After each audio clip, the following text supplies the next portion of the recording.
Okay, everyone, I'm going to do a quick video that's going to cover four very important things that a lot of people are having questions on. This one video should wrap up quite a few of those. The first is, how do I connect the social media platforms of my school to the web page? So first off, that refers to these two, what we call social media hubs at the bottom. We have Facebook on the left, Twitter on the right. The default in these is the district, the official district Facebook and Twitter sites. If your school does not have either of those, please leave these two up there. Do not delete them. We've had schools delete these because they don't have social media hubs. We would like to leave the district sites up there if you don't have them. That leads us into the Edlio Help Center. A lot of questions are being asked that are already addressed on the Edlio Help Center, which is help.edlio.com. For example, the social media question, all you would have had to do was connect social media sites.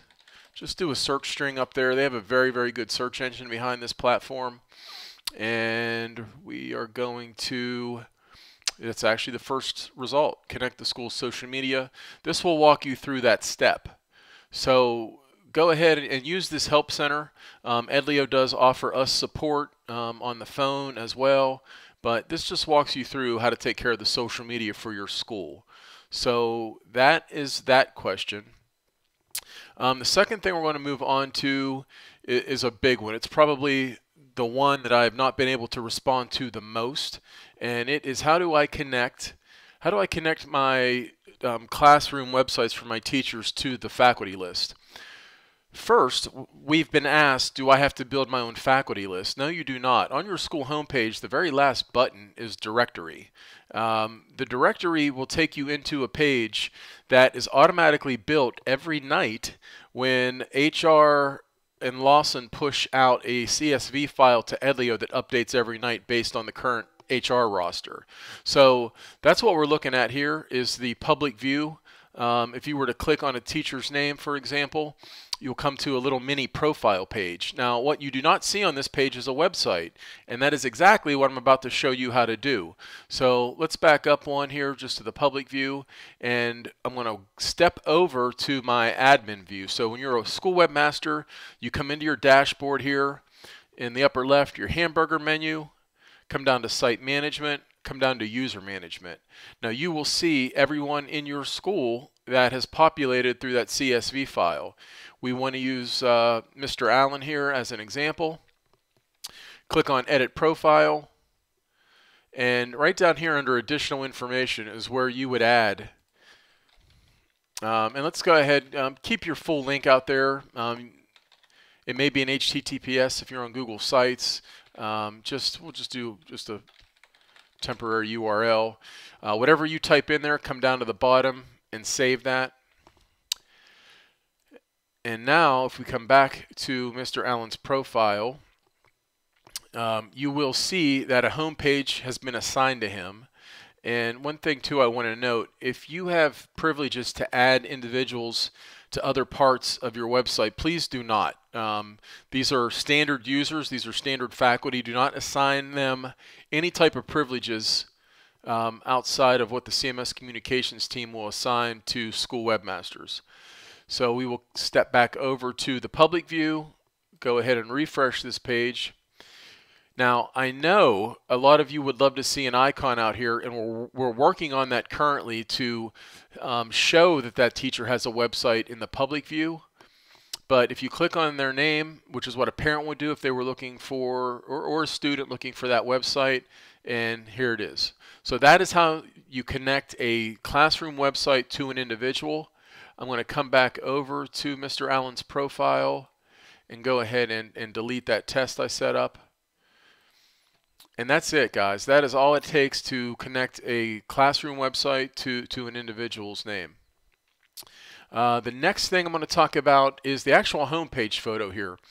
So the CMS communications team has made quite a bit of an investment to send professional photographers out to get these shots. This has never been done in the district before, and we have schools already that are deleting this photo or are moving it. Now, if you don't know how to do that, then obviously you haven't done those things yet, but I want to show you where that happens. So under Media and Shuffles, that refers to the homepage shuffle.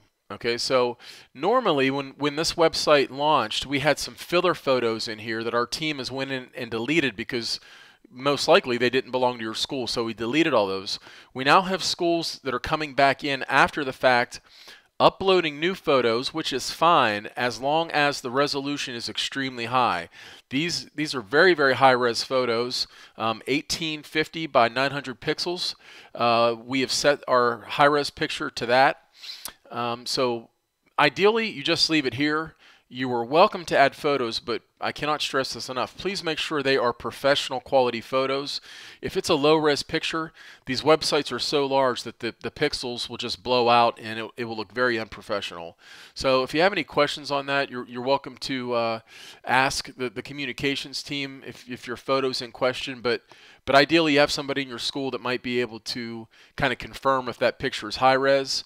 And also, please try to crop it to this 1850 by 900, which is what you would upload here.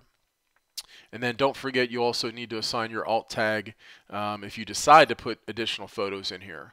But for the most part, guys, you can leave that alone. Communications is taking care of that. So we'll come back out to the homepage dashboard. The next thing I want to talk about is actually where some of you are really kind of gone outside of any training we've offered in videos or on the website. When you come into your categories, these are the only two places in your entire school website where pages exist. We had a question today, why do we have to have this miscellaneous category? I want to move all the pages there over into the other section. Well, the thing is, it does not matter where these pages sit because you are setting up your school navigation separately. The pages that we put in miscellaneous are universal pages that every single school will have. If we started to move those over to the Our School section, just from my experience in the district, I know what will happen. New webmasters will come along and start to accidentally delete pages that were over in that miscellaneous category. We've intentionally designed pages that you should never delete off your website into its own separate category called miscellaneous. So please do not move anything in that. Do not rename that. Some of you have already found this feature on the right called category options. Please, please, please do not touch this menu at all. You'll see some initial categories that Edlio had. We intentionally hid the first four. You do not ever need to build anything in these four top categories, and please leave Our School and miscellaneous in the show position. We have schools that have actually hid miscellaneous, not knowing any better, and when you do that, you will break every single link of every page that is built inside of that category. So please do not touch anything in the category options, and please do not move or rename pages outside of the miscellaneous category. So that's actually it, guys. Those are the four big things that I think cover a lot of questions on this whole build. Social media, teacher websites, the homepage photo, and the category listings.